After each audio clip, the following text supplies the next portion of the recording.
You're now listening to the Supply Chain Secrets Podcast, the ultimate insider's guide for all things ocean shipping. Brought to you by NICE, helping you deliver through volatility. Hello, everyone. You're listening to the Supply Chain Secrets Podcast. I'm your co-host, Caroline Weaver, and with me is Lars Jensen. Lars, how's it going? Great. Dialing in from Porto in Portugal this week. Oh, sounds wonderful. Temporarily staying at a hotel because my van Sally is at the mechanic. She can't quite close the side door, so I've got to get that fixed. A small issue, at least. That's good. Yeah. All right, let's get started talking about this week's read in NIFI. I'll go ahead and share my screen. And let's get started talking about U.S. West Coast from Asia. Yeah. If we look at the U.S. West Coast, we've been talking about it a couple of weeks. If you look at the quoted market spot rates like the SCFI out there, they have been rocking up severely over several weeks. They actually increased again last week. When we're looking here at the average rate of Asia-U.S. West Coast, that does not reflect it at all. The actual spot rates paid are still completely flatlining. If this is not a phantom GRI, we must see the NIFI rate go up next week. If not, that means that the rates we're seeing and the quoted rates are just phantom and don't quite happen. What I want to pick up on here on Asia-U.S. West Coast, not only is it still flatlining, but as we can see here, the spread is expanding like crazy. We talked about it before. This is an indication of an extremely unsettled market. The market participants don't quite know what to make of the current market. Is it going up? Is it going down? The spread right now is again about $2,000 per 40 foot between the lowest and the highest payers, the highest spread that we've seen for the last months. So huge degree of uncertainty in the market, absolutely. We're not showing it here, but I just want to mention that if you look into the future rates on the Asian-U.S. West Coast on the night buy for September, they actually declined slightly. So there is an expectation here looking ahead also from the market. The market is unsettled, but we are actually on the verge of beginning to go back down. At the end of our small podcast here, I'm going to talk more about how we're actually heading into overcapacity and not. But this is, you can say, just a little teaser of, yes, that is actually where we are beginning to head. This is the peak of the market. So if we shift to the other part of the Pacific and look at Asia and US East Coast also we spread, we basically begin to see the same as we see also on the US West Coast, a massive widening of the spread compared to what we've seen in recent weeks. In this one, this is now also the highest spread we've seen basically since July 10th. So for 5 weeks, the spread was smaller and now it's ballooning again. So this extreme uncertainty on the Pacific in terms of where are we heading with this. We see a very different development if we do go to the other major deep sea trade, so Asia to North Europe. Because if we look at Asia North Europe, rates continue to trend downwards. This is completely in line with what we have been talking about for more than a month. Peak season came early. Rates are on their way down. And there's not this uncertainty. The spread is actually slowly diminishing. The spread now is down to $900 per 40 foot in terms of spread. A month ago, that was at $1,500, and it has gradually and easily narrowed. So we see a trend here. We are past the peak. Rates are slowly abating. The spread is abating because all market participants basically also agree, yeah, this was it for the overall peak season. A lot more predictability at least here than what we see over in a very unsettled Pacific market. Yeah. All right. Thanks for walking us through that. I think the spread comments are really interesting because even though we're seeing the average stay fairly consistent for the Asia to U.S. West Coast, U.S. East Coast trades, the spread is indicating a different story. You're getting a wider spread, Yes. A lot more price variation between different shippers. So something we'll keep an eye on, of course, next week. Exactly. And you can say this can also be where we sometimes see these phantom GRI readings where some indices skyrocket because they might simply be biased towards reflecting the extreme end of one of these spreads. So it's not to say these other indices are necessarily showing something that's wrong, but they might just be showing a smaller segment of the market that might be more extreme in its price movements. Definitely. All right, let's switch gears a little bit. We've talked about the Panama Canal in previous episodes recently. We have an update, so let's talk a little bit about what's going on there. Yeah, because every month the NOAA, so the agency in the US that's basically the leading authority on monitoring the El Nino phenomenon, they always come with a monthly update on the second Thursday of every month. They also did that last Thursday. And it does not look good for shipping, actually does not look good at all. We mentioned on the podcast before, when we get a strong El Nino or a very strong one, we always see massive drops in the water in Lake Gatun. And now the latest update means from September to December this year, there's a 100% chance of a very strong El Nino. So unless we see a complete crazy development, we haven't seen it for years. Everything here is lined up for a sharp drop in Lake Gatun water levels. We have seen the Panama Canal authorities already preemptively beginning to lower the draft that you can actually use. And this is going to get much worse. That's just from September to December. When you go into January to March, there's still more than a 90% likelihood that this strong El Nino will persist. Another number to throw out there from the forecast is there's a 67%, so 2/3 chance of this El Nino being the strongest one ever recorded since they began their measurements in the 1950s.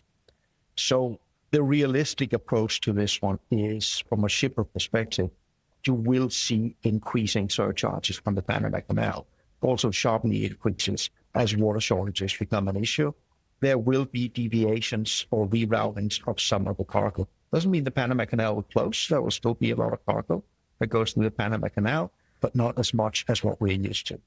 If you're doing, say, Asia-US East Coast, we might see some services shift and go via Suez instead of via Panama. If you are going East Coast South America to US West Coast or West Coast South America to Europe, you might be in for a bit of a squeeze here. One of the alternatives, there is an overland opportunity in Panama that costs money. Can't take all the capacity, but some of it can definitely do it. If you're doing Asia to US East Coast, obviously the usual land bridge by discharging on US or Canadian West Coast and move by rail is also an option. So depending on the individual shipper's setup, you should get your ducks in a row, prepare for higher prices, and prepare that potentially not all your cargo might make it through the Panama Canal in the upcoming drought season.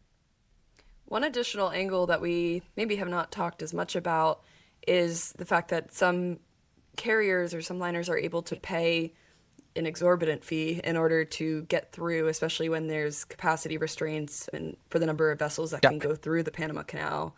Recently, there was one that paid $4.6 million just to transit one vessel, one trip. Can you talk a little bit about how that works, or if there's going to be an impact to shippers because of that type of toll? Say most of the slots that go through the Panama Canal, they are on a regular basis, they are on a contract basis. Then there are a few slots every day that's up for auction.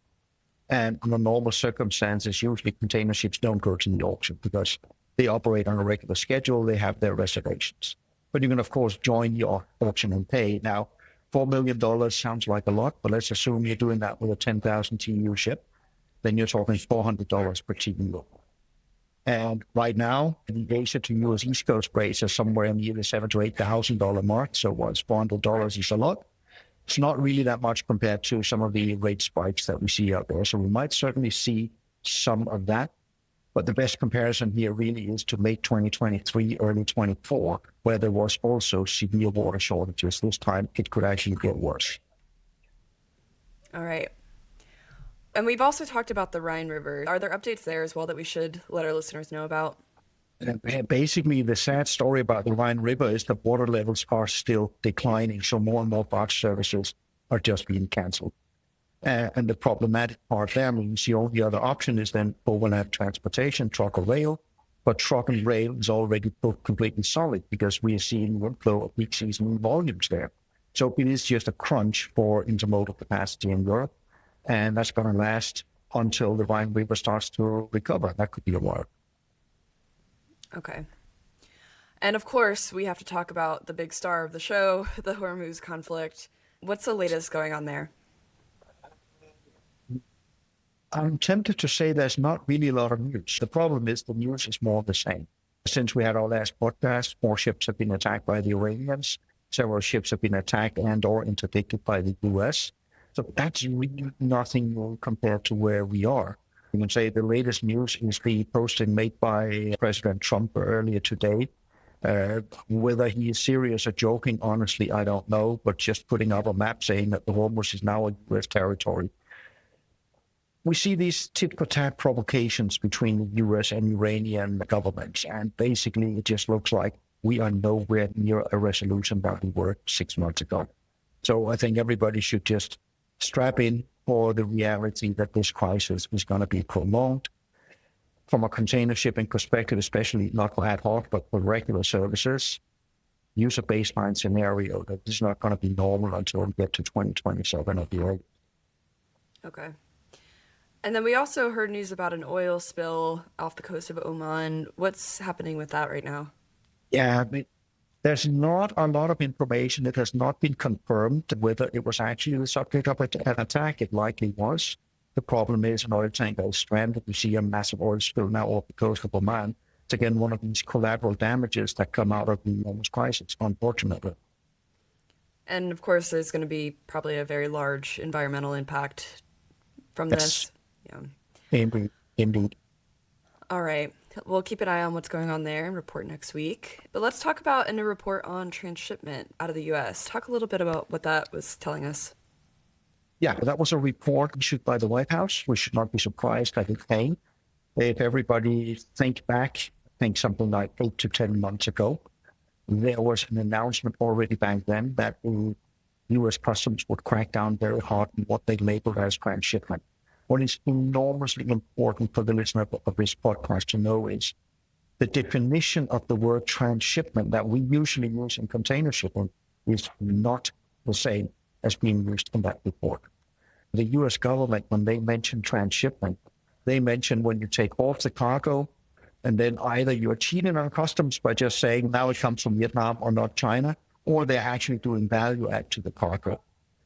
Of course, in our business, when we talk transshipment, it's quite literally just taking a box off one ship, putting it on the next, and be on your merry way.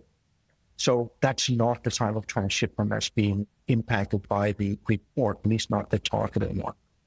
The reason I want to flag this one is the report is basically mentioning more or less every country under the sun as being cheating on transshipment, and something needs to be done by it. If we look at the modus operandi of the U.S. government, this means that they're teeing up the ball for some sort of enforcement on what they understand as transshipment. And for shippers out there, that could then become problematic, even if you're not trying to cheat on customs, but are simply using normal transshipment. Yeah. It's definitely an interesting perspective to see the definition that we use tactically when you're involved in container shipping versus what's being used on a more political level. I also think the timing of this report is perhaps a bit late for what they've been talking about these things for years now at this point. So your perspective that there's probably something that will be coming up with this is a good one. Yeah. All right. Let's also talk a little bit about the Red Sea. How are things shaping up over there? Things are actually, this is one of the positive stories this week. It's always nice to be positive because the gradual normalization we have talked a little bit about in recent weeks is definitely continuing. We have seen CMA, CGM go through on quite a number of services using Suez routing for a long time. That's not new. Gemini, Maersk and Hapag-Lloyd is now operating 2 services on Asia Med, also going through. Costco and WCO is going to start one from Far East to Red Sea. And the really interesting one is the one that was reported here. It was today and yesterday by Analytica that have identified 7 MSC vessels that have now also used the Suez routing. They went dark on AIS, so it's hard to track them. But that's the reporting from Analytica that now also MSC is doing some ad hoc transits. This all follows well in line with that we are on a gradual normalization path towards using the Suez Canal. That is undisputably good news. Definitely. All right. Well, yeah, it's a positive note. We have one more topic for today, and maybe uncharacteristic for you. You want to shine a negative light, perhaps, on some stories that have been making headlines. The question is, will there be overcapacity in 2027, 2028? Walk me through that. Exactly. Yeah, because the reason I want to tackle that, we have seen many carriers now come out with their second quarter results, which are, of course, very good, given the market conditions. We have also seen how some appear quite positive that even though the order book going ahead is large and looming, it can be managed. We're also increasingly seeing a number of different analysts in the market voice down the same perspective. And also our analysis, we don't always read the numbers the same way. And I actually don't read it the same way this time around. Now, I am more a favor of hard numbers than I am of narratives. What do I mean by that? What I mean by that is a narrative is, for example, when it's been said, there's a lot of port congestion that will absorb capacity, or we need to focus on head haul rather than backhaul. These are words, they're right. They're definitely not wrong. Sure, if you're port congestion, it absorbs capacity. Or if we look at head haul, which is actually what we're shifting when we add up, that means head haul has grown faster than backhaul, so we need more capacity. The storyline is compelling. I'll grant everybody that. But now I'm going to try to drown people with hopefully not too many numbers, but in this case, numbers are incredibly important. Here's what I do. I compare the newest situation, that is second quarter 2026, and I compare it to second quarter 2023, 3 years. The reason I compare to second quarter 23 is because when you look at demand developments, you want to compare to the same month to avoid seasonality effects. Then I can also look at what was this magnitude of the fleet 3 years ago versus where we are now. And furthermore, where I have this great model that sometimes I publish results from over with the Sea Intelligence, where we can look at all the delays in vessels, how many are late, how late are they, how much are they waiting outside ports. So we actually do have a very good number for how much capacity is tied up in port congestion. So what I did here was I said, how much did the fleet grow? And then I subtract the amount of capacity that is absorbed in port congestion. So port congestion is taken care of. If we do that, the fleet has grown, now I'm using round numbers, fleet has grown some 27% over these 3 years. On the demand side, how much has demand then grown? If I look at only head haul demand growth, and if I use TEU miles, because we need to take the distance into account, sailing longer requires more ships. So TEU miles only on head haul demand is up 41%. That explains well why the market remains tight. Demand has clearly outgrown capacity over these 3 years. The disparity, the 14%, is more an indication of there was substantial overcapacity in 2023 that we could use, and some vessels have been speeding up because that also creates more capacity. But from this perspective, the reason the market is still strong, demand has outgrown supply for the past 3 years. But now comes the major caveat. The only reason that this is the case is because of the Red Sea crisis. TEU miles expanded dramatically because we went around Africa. What if we ask a different question? What is the fundamental structure? And by fundamental structure, I mean if we eliminate the Red Sea crisis, we go back to normality and go back through Suez, which is actually what we are on track to do, as we talked about right now. If we look at the market that way instead, then we get a completely different number, because then we will find that demand over the last 3 years has only grown 23%. That is basically it. That is not a lot. So if demand has grown 23%, capacity has grown 28%. That means structurally, right now, the overcapacity is worse than what it was in 2023. We can then argue until the cows come home in terms of how much was the overcapacity in 23. No one disputes there was overcapacity in 23. Absolutely no one. And if you look at the hard numbers, that overcapacity by normalizing Suez will be worse right now than what it was. Then we can start to look at 27 and 28, because that's another piece of it. We have a massive order. When I say massive, I genuinely think that. Right now, if all the orders are delivered, the fleet stands to grow 24.5% over these 2 years. That is an enormous injection. What we will then see is some element of scrapping. And we have about 16.5% of the fleet that's older than 20 years. A very, very aggressive assumption is let's just scrap half of these vessels within these 24 months. That is a very aggressive scrapping assumption. So if we're aggressive on scrapping, what we do get down to is then we're going to have a net injection of capacity of 16.3% over 2027 and 2020. And this is taking scrapping into account. And keep in mind, I already in the original capacity calculation had an account for the port congestion that we see. Right. So if anybody comes with the argument that we can manage the new capacity come online, you need to believe a number of things at the same time. You need to believe we will scrap half of all vessels older than 20 years, which is aggressive. And at the same time, you also need to believe demand, head haul demand, needs to grow almost 8% per year for these 2 years. For comparison, the last 12 months, which has been very strong, demand has grown 6.5%.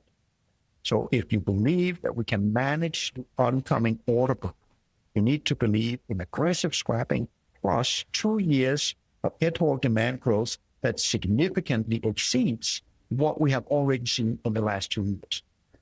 If this is what you believe, then you still do not solve the underlying overcapacity problem we have already today. So then we can talk about fine, some of these orders might be postponed. But if you combine, we have structural overcapacity that will be manifest when we open the Red Sea, combined with an order book we cannot handle. I cannot see the numbers point to anything other than overcapacity. Then it becomes a matter of how much overcapacity. I'm sure you're going to see layup of vessels. Carriers try to do some vessels still going around Africa to mitigate the overcapacity in 27 and 28 is almost without dispute. The reason I say almost is we also know that 2024 for sure would have overcapacity, but it didn't. The reason it didn't was the Red Sea crisis erupted. So the only thing that can save the market and manage the overcapacity is if in 2027 we see a new geopolitical calamity that have not yet emerged, soaking up more capacity and creating more chaos. But in the absence of that, wish for that. No, exactly. So the baseline is we will get overcapacity. This cannot be contained. So you've said a lot here, but I want to ask a very crude question. So what? Why does that matter? No, it doesn't matter. It's a cyclical business. This happens. You get into overcapacity cycles every once in a while. For the carriers, this obviously matters because they are likely going to be loss-making while this goes on. It's only a matter of how much. For the shippers, this matters because when the carriers start to become loss-making, they start to cancel services left and center in order to manage this. And the market becomes very unwieldy, very unstable. Services become a lot more erratic than what they are today. Basically, a downturn, sure, it creates low rates for the shippers, but it also creates a very unstable supply chain. All right. Thank you for walking us through that. I think that is definitely something that shippers and carriers should be following. Obviously, no immediate impact right now, but something to keep an eye out for. Is there anything else you want to add for today's episode, Lars? No, I think we've been through it all. The final comment here should be, I didn't talk about 2026, because 2026, there seems to be some sort of myth out there that massive overcapacity was predicted already for 26. That's not something I've seen anywhere. It's always been clear 2026 actually has a very limited injection of new orders. We stand to grow maybe 4.5%, which is roughly in line with demand anyhow. So nobody ever called for massive overcapacity in 26. There's been no erroneous forecasting there. The dispute here is on 27, 28. One comment I would like to make here towards the end, again, just to make sure everybody is aware there's nothing hidden in this. This is, of course, a podcast sponsored by NICE. We talk about the NIFI index. And what I just would like people to know is I am also a very small investor in NICE. I believe every piece of analysis I give out there is as objective as I can make it be. If people see it differently, because when I say small, I'm talking less than a percentage. It's not that I have any influence on the company, but I think it's just important to be honest and open about what are people's interests out there. Totally. All right. Thanks everyone for tuning in today. We'll be back next week for another episode. If you haven't already subscribed, we're on Apple Music, Spotify, and YouTube. And until then, I hope everyone has an awesome week. Bye, y'all. Thanks for listening to the Supply Chain Secrets podcast, presented by Niño. Be sure to subscribe on your favorite podcast app.